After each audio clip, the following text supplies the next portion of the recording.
بسم الله والحمد لله والصلاة والسلام على رسول الله وعلى آله وصحبه ومن استنى بسنته واهتدى بهداه إلى يوم الدين.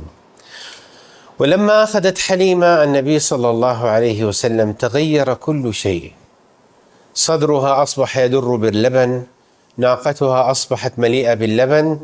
تقول رضي الله عنها وأرضاها: بعد أن كان ابني لا ينومنا طول الليل وهو يبكي، أصبح نائما تلك الليلة فأرضعته وأرضعت محمدا فنمنا في خير ليلة সমস্ত প্রশংসা আল্লাহর। দুরুদ এবং সালাম রাসূল সাল্লাল্লাহু আলাইহি সাল্লামের উপর এবং তার পরিবার পরিজন এবং সাহাবায়ে কেরামের উপর যারা তার হেদায়েতের উপর চলেছে। তো যখন হালিমা রাদিয়াল্লাহু তাআলা আনহা নবী সাল্লাল্লাহু আলাইহি সাল্লামকে নিজের কাছে নিলেন, তখন সব কিছু পরিবর্তন হয়ে গেল। তার বুক দুগ্ধে ভরে গেল এবং তার উটনি দুধে পরিপূর্ণ হয়ে গেল। তিনি বলেন, আমার সন্তান আগে সারা রাত ক্ষুধার যন্ত্রণায় কাঁদত এবং আমাদেরকে ঘুমাতে দিত না, আর সেই রাত আমি তাকে দুগ্ধ পান করালাম এবং মুহাম্মদ সাল্লাল্লাহু আলাইহি ওয়াসাল্লামকেও দুগ্ধ পান করালাম, আর সেই রাত সে ঘুমিয়ে পড়ল। আর সেই রাতটি ছিল বরকতময় একটি রাত, আর সেই রাত আমরাও খুব ভালোভাবে ঘুমিয়েছিলাম। فما كان من زوجها إلا أن قال لها: والله يا حليمة ما أظنك إلا قد أخذت نسمة مباركة تغيرت حياتنا بمجرد أن أخذنا محمد صلى الله عليه وسلم. তো হালিমা রাদিয়াল্লাহু তাআলা আনহার স্বামী বললেন যে আসলে আমাদের ভিতরে যে একটা পরিবর্তন দেখতেছি, এটা বিশাল একটা পরিবর্তন। আমার মনে হয় তুমি একজন এতিম সন্তানকে আনোনি, বরং তুমি একটা বিশাল বরকতময় একটা সন্তান তুমি আমাদের মাঝে এনেছো।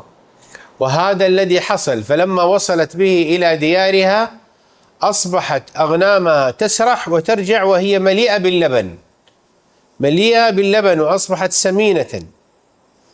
তো এইটার বরকত, হুজুর সাল্লাল্লাহু আলাইহি ওয়াসাল্লামের বরকত প্রতিটা রন্ধ্রে রন্ধ্রে এবং প্রতিটা অংশে অংশে আল্লাহ তাআলা দেখায় দিয়েছেন। যখন ছাগল পালন করতে যাইতো, তখন দেখা গেল যে ছাগলের উলানেও দুগ্ধ ভরে যেত এবং প্রত্যেকটা ছাগল মোটা তাজা হয়ে গিয়েছিল।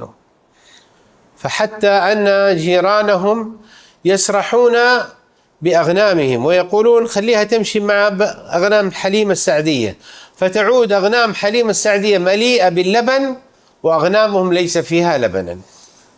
তো হালিমা রাদিয়াল্লাহু তাআলা আনহার যে আশেপাশের লোকজন যারা ছিল, তারা মানে ঈর্ষান্বিতভাবে বলতে থাকলো যে তোমরা তোমাদের ছাগলকে হালিমা রাদিয়াল্লাহু তাআলা আনহার ছাগলের সাথে সাথে রাখো, যেন হালিমার ছাগল যেখানে ঘাস খায় সেখানে যেন তোমাদের ছাগলেও ঘাস খায়।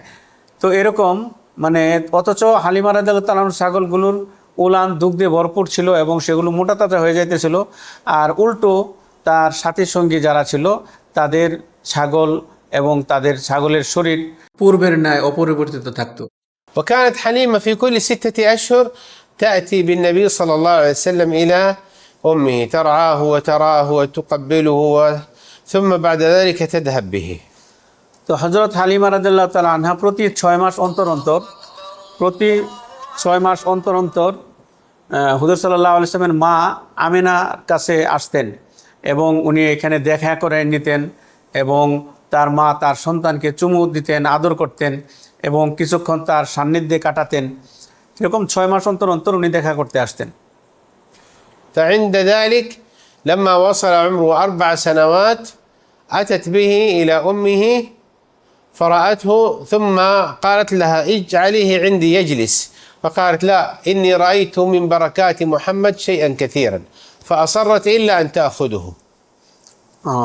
যখন 4 বছর অতিবাহিত হলো, হুজুর সাল্লাল্লাহু আলাইহি ওয়াসাল্লামের বয়স যখন 4 বছর হইল, তখন তার মা তাকে রাখতে চাইলেন যে ঠিক আছে, এখন একটু বড় হয়েছে, তুমি এখানে রাইখা যাও।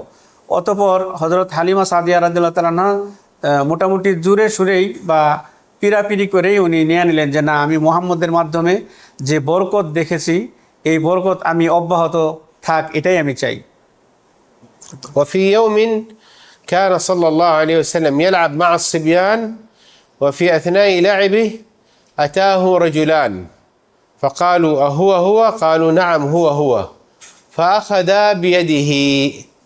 يقول صلى الله عليه وسلم: فلم أحس بمسكهما. তো একদিন হযরত মুহাম্মদ সাল্লাল্লাহু আলাইহি ইসলাম অন্যান্য সন্তানদের সাথে, ছেলেদের সাথে খেলাধুলা করতেছিলেন মাঠে। তখন হঠাৎ করে দুই ব্যক্তি আসলো, আয়েশা একজন আরেকজনকে জিজ্ঞাসা করতেছিল, এই কি সেই লোক, এই কি সেই লোক? বলতেছিল, হ্যাঁ সেই এই লোক। এরপরে তারা দুইজন হুজুর সাল্লাল্লাহু আলাইহি ওয়াসাল্লামের হাতে ধরলো এবং ধরে একটু সামনে নিল। আর হুজুর সাল্লাল্লাহু আলাইহি ওয়াসাল্লাম বললেন যে আমাকে যে তারা ধরলো, এই ধরাটা আমি টের পাইনি। والرجلان هم ميكائيل وجبريل عليهما السلام. আর এই দুই ব্যক্তি হলো মিকাইল এবং জিবরিল আলাইহিস সালাতু ওয়াস সালাম। قال فأضجعاني. এরপরে হুজুর সাল্লাল্লাহু আলাইহি ওয়াসাল্লাম বলেন যে আমাকে শোয়াইলেন তারা। قال فلم أجد لمضجعهما حصر ولا حصر، يعني شدة، يعني ما وجدت أحد ينومني بقوة، هكذا نمت تلقائيا. এরপরে যখন মিকাইল এবং জিবরিল আলাইহিস সালাম আমাকে শোয়াইলেন, আমি কোনো ধরনের কষ্ট বা কোনো ধরনের জোর বা কোনো আমাকে চাপিয়ে দেওয়া হচ্ছে এমন কোনো কিছু আমি অনুভব করতেছিলাম না। فشق صدره صلى الله عليه وسلم من النحر إلى سرته الشريفة. এরপরে তারা দুইজন হুজুর সাল্লাল্লাহু আলাইহি ইসলামের এই গলার এখান থেকে নিয়ে নাভি পর্যন্ত পুরাটা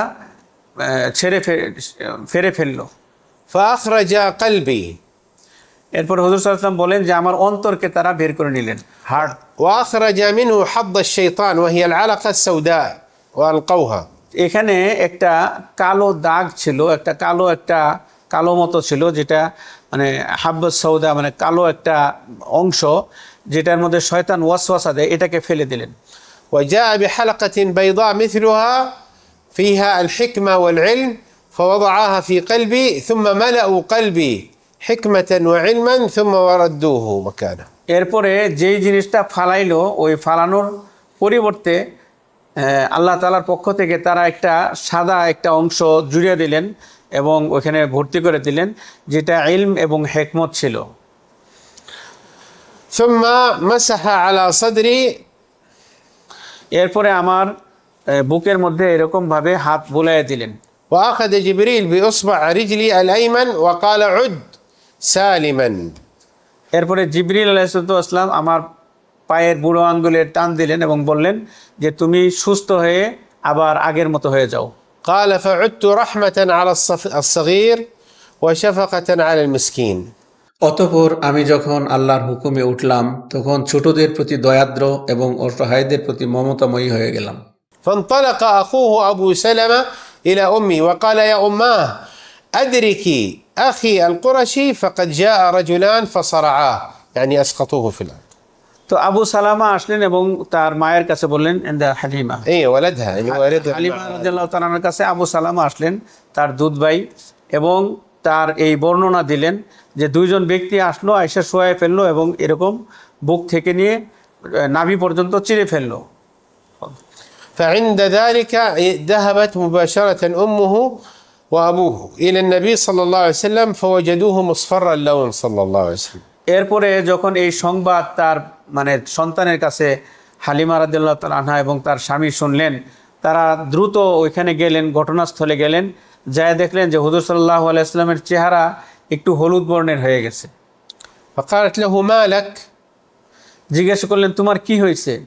فقص عليها ما وقع له من الرجلين. তারপরে হুজুর সাল্লাল্লাহু আলাইহি ওয়াসাল্লাম তার সাথে যে ঘটনা সংঘটিত হইল এই দুই ব্যক্তির পক্ষ থেকে, এটা উনি বর্ণনা দিলেন। فخافت عليه.